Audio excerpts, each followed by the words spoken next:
Hello বন্ধুরা, আজ আমরা জানব স্মৃতিশক্তি ও মনোযোগ বাড়াতে কী খাবেন এবং ব্রেনের জন্য 5টি গুরুত্বপূর্ণ ভিটামিন সম্পর্কে বিস্তারিত আলোচনা করব, যা খেলে আপনার ব্রেন দীর্ঘদিন এবং স্মৃতিশক্তি ধরে রাখতে পারবেন এবং ব্রেন থাকবে একদম স্বচ্ছ এবং ক্লিয়ার।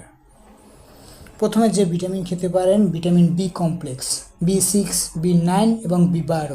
এই ভিটামিনগুলো মস্তিষ্কের স্নায়ুকে সুস্থ রাখে, স্মৃতিশক্তি উন্নত করে এবং মনোযোগ বাড়াতে সাহায্য করে। এই ভিটামিনের উৎস হচ্ছে মাছ, ডিম, দুধ, মাংস ও শাকসবজি। ভিটামিন ডি এর ঘাটতি হলে মনোযোগ কমে যেতে পারে এবং মানসিক ক্লান্তি দেখা দিতে পারে। ভিটামিন ডি এর উৎস হচ্ছে সকালের রোদ, ডিমের কুসুম, চর্বিযুক্ত মাছ ইত্যাদি। ভিটামিন ই শক্তিশালী অ্যান্টিঅক্সিডেন্ট, যা মস্তিষ্কের কোষকে ক্ষতির হাত থেকে রক্ষা করে। ভিটামিন ই এর উৎস হচ্ছে বাদাম, সূর্যমুখীর বীজ, উদ্ভিদ তেল ইত্যাদি। ভিটামিন সি মস্তিষ্কের কার্যক্ষমতা বৃদ্ধি করে এবং মানসিক চাপ কমাতে সাহায্য করে। এর উৎস হচ্ছে আমলকি, কমলা, লেবু, পেয়ারা ইত্যাদি। ওমেগা-3 ফ্যাটি অ্যাসিড, যদিও এটি ভিটামিন নয়, তবে মস্তিষ্কের জন্য অত্যন্ত গুরুত্বপূর্ণ পুষ্টি উপাদান।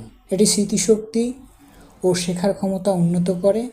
উৎস হচ্ছে সামুদ্রিক মাছ, আখরোট ও তিসির বীজ। স্মৃতিশক্তি ও মনোযোগ বাড়াতে যা খাবেন: মাছ, ডিম, দুধ, সবুজ শাকসবজি, ফলমূল, পর্যাপ্ত পানি। মনে রাখবেন, শুধু খাবার নয়, পর্যাপ্ত ঘুম, নিয়মিত ব্যায়াম ও মানসিক চাপ নিয়ন্ত্রণেও মস্তিষ্ক ভালো রাখতে গুরুত্বপূর্ণ ভূমিকা পালন করে। তাই আপনি যদি মস্তিষ্ক ভালো রাখতে চান এবং স্মৃতিশক্তি বৃদ্ধি করতে চান, এই খাবারগুলো আপনার জন্য অত্যন্ত গুরুত্বপূর্ণ। ভিডিওটি ভালো লাগলে শেয়ার করে অবশ্যই টাইমলাইনে রেখে দেবেন। ধন্যবাদ সবাইকে, এবং চ্যানেলটি সাবস্ক্রাইব করে চ্যানেলের পাশেই থাকবেন প্রতিদিন স্বাস্থ্য বিষয়ক টিপস পেতে।